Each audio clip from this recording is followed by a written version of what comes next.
വെട്ടിട്ട വായത്തണ്ട് പോലെയാണ് ചെക്കൻ കിടക്കുന്നത്. രാവിലെ എണീച്ചാണ് മോർണിംഗ് വൈബ് കാണാൻ പോവാൻ പറഞ്ഞ ആളാ. അവസാനം നമ്മളൊറ്റക്ക് വൈബ് കാണാൻ പോണ്ട അവസ്ഥയായി. അങ്ങനെ പുറത്തിറങ്ങിയപ്പോ നമ്മളെ ഫസ്റ്റ് കാഴ്ച തന്നെ അടിപൊളി. ഇന്ന് രാവിലെ പെയ്ത മഴയാണ്.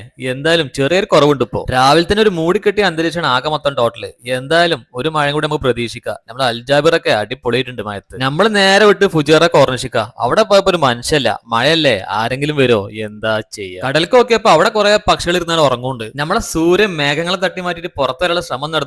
എന്തായാലും നല്ല അടിപൊളി കാഴ്ച. നല്ല തണുത്ത കാറ്റും ചെറിയ മഴയും. അതും കൊണ്ട് ഇങ്ങനെ കോർണിഷിലൂടെ നടക്കാനേ എന്താ വൈബ് അറിയോ. കുറച്ചേരം നടന്നപ്പോ നമുക്ക് ചായ എടുക്കാനുള്ള മൂടായി. നമ്മളെ ഗുർഫ മാർക്കറ്റ് ഒന്നും ഓപ്പൺ ആയില്ല. പിന്നെ നമ്മൾ നേരെ വിട്ടത് നമ്മുടെ അൽബേത്തിക്കാണ്. ഒരു ചായ ചാമ്പണം. എന്തായാലും പോയോട്ടെ. അവിടെ പോയിട്ട് നല്ല ചൂട് നെയ്റോസ്റ്റും ഒരു വടിന് ഓർഡർ ആക്കി. ഒന്നും നോക്കിയില്ല. അതും കഴിച്ചിട്ട് നേരെ വിട്ട് ഫുജാറ ഫിഷ് മാർക്കറ്റിക്കാണ്. മീൻ വാങ്ങാനല്ല, നമുക്ക് ഈ നേരത്തെ മാർക്കറ്റൊക്കെ ഒന്ന് കാണാലോ. അതും കഴിഞ്ഞ് സബ്ജി മാർക്കറ്റ് വഴി നേരെ റൂമിലേക്ക് വെച്ച് പിടിച്ചു. മാർക്കറ്റിൽ നിന്ന് പുറത്തിറങ്ങിയപ്പോ നല്ല ഹെവി റെയിനിലുള്ള തയ്യാറെടുപ്പിലാണ് അന്തരീക്ഷം. അത് ഭൂമിക്ക് എത്തുമ്പോ തന്നെ നമ്മൾ റൂമിൽ എത്താൻ നോക്കട്ടെ. അപ്പൊ ഈ മോർണിംഗ് വൈബ് നിങ്ങൾക്ക് ഇഷ്ടപ്പെട്ടാലേ നമുക്കൊരു ലൈക്കും കമന്റും തരാൻ മറക്കല്ലേ. അപ്പൊ ഓക്കെ, താങ്ക് യു.